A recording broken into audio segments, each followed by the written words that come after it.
Hi, hello and welcome back to our channel. இன்னைக்கு நம்ம பன்னீர் fried rice வீட்டில் எப்படி ஈஸியான மெத்தடில் செய்கிறது சொல்லி தான் பார்க்க போகிறோம்.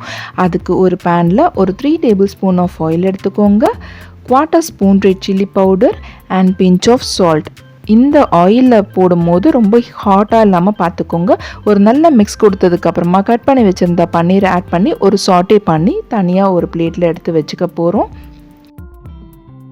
அகெயின் 2 tablespoon ஆஃப் ஆயில் அதிலே ஆட் பண்ணிக்கோங்க. குட்டி குட்டியாக சாப் பண்ணி வச்சுருந்த கார்லிக்கை இதோட ஆட் பண்ணி ஒரு நல்ல மிக்ஸ் கொடுத்துக்கலாம். இது கூட பீன்ஸ், கேரட் இது ரெண்டுமே குட்டி குட்டியாக சாப் பண்ணி வச்சுருந்தேன், அதையும் நல்லா ஆட் பண்ணி மிக்ஸ் பண்ணிக்கலாம்.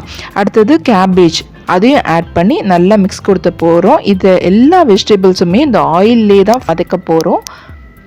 இப்போது கேப்சிகம் அதுவும் போட்டு நல்லா வதக்கிக்கலாம். இப்போது இதுக்கு எல்லாத்துக்கும் தேவையான அளவு சால்ட் ஆட் பண்ணி ஒரு நல்ல மிக்ஸ் கொடுத்துக்க போகிறோம்.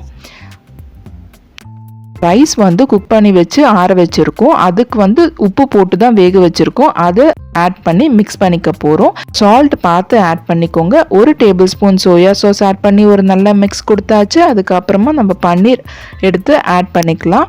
இப்போ நல்லா மிக்ஸ் பண்ணிக்கோங்க. இதுக்கு காரத்துக்கு பார்த்தீங்கன்னா பெப்பர் பவுடர் மட்டும்தான், 1 tablespoon பெப்பர் பவுடர், அதுக்கப்புறம் ஸ்ப்ரிங் ஆனியன் சாப் பண்ணதை ஆட் பண்ணி நல்லா மிக்ஸ் பண்ணிட்டிங்கன்னா நம்மளோட சுவையான பன்னீர் ஃப்ரைட் ரைஸ் ரெடி. இது சூடாக சாப்பிடும் போது அவ்வளோ சூப்பராக இருந்துச்சுங்க.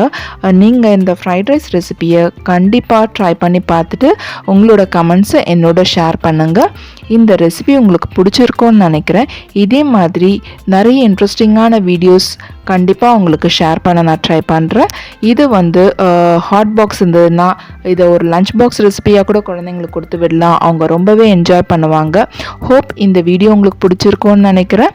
இந்த வீடியோ உங்களுக்கு பிடிச்சிருந்ததுன்னா லைக் பண்ணுங்கள், ஷேர் பண்ணுங்கள், சப்ஸ்கிரைப் பண்ணுங்கள். தேங்க்ஸ் ஃபார் வாட்சிங்.